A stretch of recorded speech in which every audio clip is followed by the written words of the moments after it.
That's Rushdie Abu Alouf, our correspondent in Gaza. Well, we can talk more now about the Israeli attack on that media centre in Gaza with Jamal Al-Shayal, who's correspondent for Al Jazeera. Now, Al Jazeera had offices inside that building. He joins us now from Doha. That's the headquarters of the Al Jazeera network. Jamal, thanks for being with us.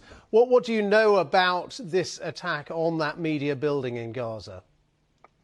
Well, Ben, what we know is that it is a flagrant breach of international law, that Al Jazeera offices were decimated, destroyed.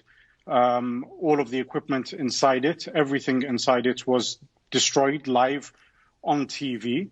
And that this is a very clear attempt by a nuclear power to silence journalists and journalism. It's not the first time that we have been targeted as Al Jazeera by the Israeli military. However, this is the most barbaric, quite simply, episode yet, which has seen dozens of my colleagues essentially watch as their livelihood was destroyed in front of them. And to paint a clearer picture for you, Ben, and the viewers in the UK and my journalist colleagues with you at the BBC, imagine a broadcasting house essentially watching it being bombed from the sky with nothing to do.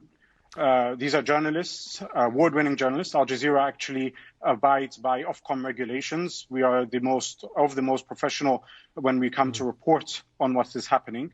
So what we know is that this is a very clear, brazen attempt to silence journalists from reporting what is happening on the ground in the besieged Gaza Strip. But the Israelis are saying that this is a building that housed the military intelligence of the Hamas terror organisation.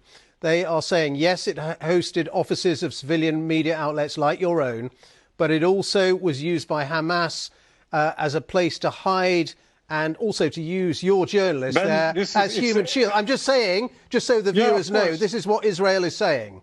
And it's a tired argument because it gives no evidence.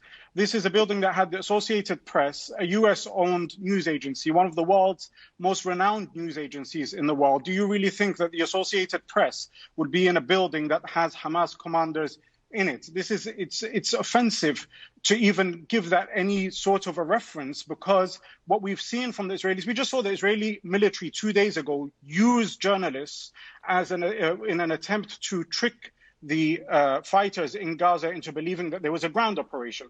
This is a state that has no respect for free press, has no respect for the life of journalists, has killed dozens of journalists, including colleagues of mine and friends over the past decade, is refusing entry from international journalists who are currently on the other side of the border because they don't want them to go in and report. So the fact they can say whatever they want to say, really, but there's no evidence whatsoever. The evidence is quite clearly stacked up against them.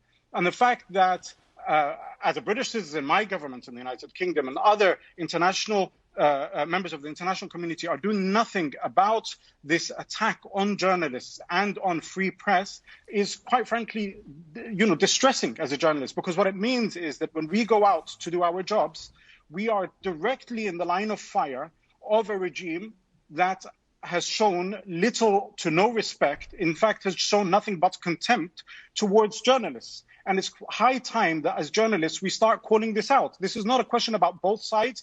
It's not a question about impartiality. It's not a question about all of these, lovely utopian ideas. This is a very clear-cut thing where we have seen the buildings of international press being decimated, being transformed into rubble within seconds by one of the world's strongest militaries, and nobody wants to call it for what it is. The same way nobody wants to call the ethnic cleansing that is taking place in Sheikh Jarrah as ethnic cleansing, but we want to talk about it as if it's eviction, as if it's, what was happening on the A40 with governments wanting to expand a road and asking people to leave. This is what we're called.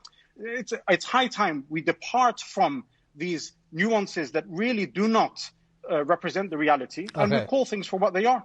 Jamal, thank you. Good to talk to you. Thank you very much, Jamal Al-Shayal there, a correspondent for Al Jazeera in Doha. Thank you.